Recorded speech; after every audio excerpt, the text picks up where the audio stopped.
We'll use that discussion to answer a question from producer Colin, who is a misguided diehard Cowboys fan and watching his team circle the dream right now.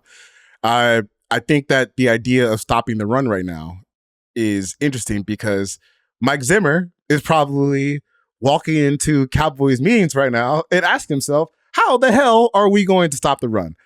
Colin asked, how will Mike Zimmer fix the Cowboys?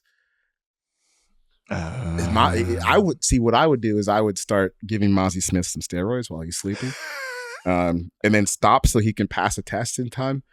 That's like your only key because they didn't do anything. They didn't do anything on defense. Nope. You still might have safeties playing linebacker this year. In a defense that's not.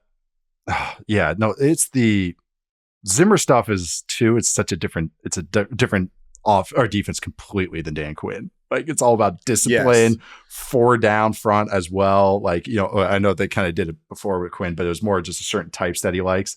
Also, it's just like, it's not as much man coverage. You can see some more zone stuff too. But everything you just said there, Chuck. Who is in the middle? Because they signed Eric Kendricks. It wasn't like Kendricks was tearing it up last year with the Chargers. And I like Eric Kendricks a lot. He's a little over the hill. He's over the hill. He just doesn't have the speed anymore. He's smart. He does a lot of nice things. He's just over the hill. But the guy that was so important to him last year was Jonathan Hankins.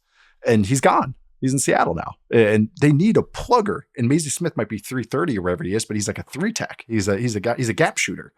They need a guy that can just, play bully ball in the middle to let all the kind of other guys go. I'm very curious how Zimmer does it. I'm interested because I love Mike Zimmer defenses, especially on third down. I'm curious how he uses Micah Parsons because I think, double mug looks, with the linebackers over the A gap. Now imagine Parsons is one of those guys instead of Anthony Barr or Kendricks. Yeah, that's gonna be scary for a lot of offenses. That's what I'm most excited about. But I think stopping the run's gonna be itchy, I think, all year. Jonathan Hankins has been, to me, like one of the most undervalued NFL players of the past decade. Yep. Because I used to, when I think it was 2016. Yeah, it's 2016 because it was during the Falcons run. I was working for Bleacher Report on their crew, like NFL 100, which was basically like discount PFF. And we weren't giving you no tracking or nothing, but we could tell you who the best player each week.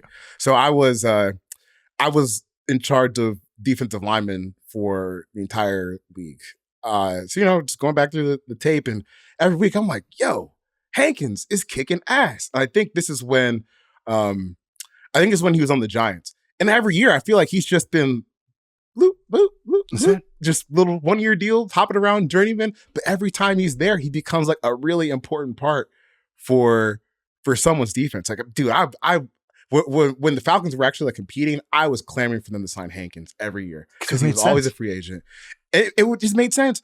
Stick Hankins next to Grady, draft someone else, keep it moving. Yeah, Hankins is the perfect guy to me that kind of shows, getting after the quarterback and speed are of course important like that. And I think we over the last 10 years really kind of the Seahawks guys that were kind of like, we're like, hey, you need guys that can rush the passer only. And I think a lot of teams, as they're playing softer boxes, all these types of things, they realize, we kind of need one of everything. We need a bruiser. We need like a big body in the middle to actually help out for all these speed guys. So it's just funny to me that the Cowboys, the on-off splits with Hankins were tremendous the last 2 years. It was like if Hankins is on the field, they're a top defense. Off the field, they're a bottom 5 defense. Just period.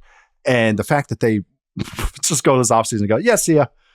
Yeah. Do we have a replacement on the roster? No. Like Maisie Smith is not the same type. And it's just because this guy's Hankins has started 134 games. He has 17 and a half sacks. And I guarantee you there's people that just go, well, he doesn't get after the quarterback. But it's like, these guys, even if they don't fill the box score, are so useful. They just are. So the Cowboys I know are very frustrating offseason overall, but we're talking about the Dak contracts and the CD contracts. I think just not refilling that defensive, just getting that one kind of bruiser in the middle is like as bad as not re-signing those guys early.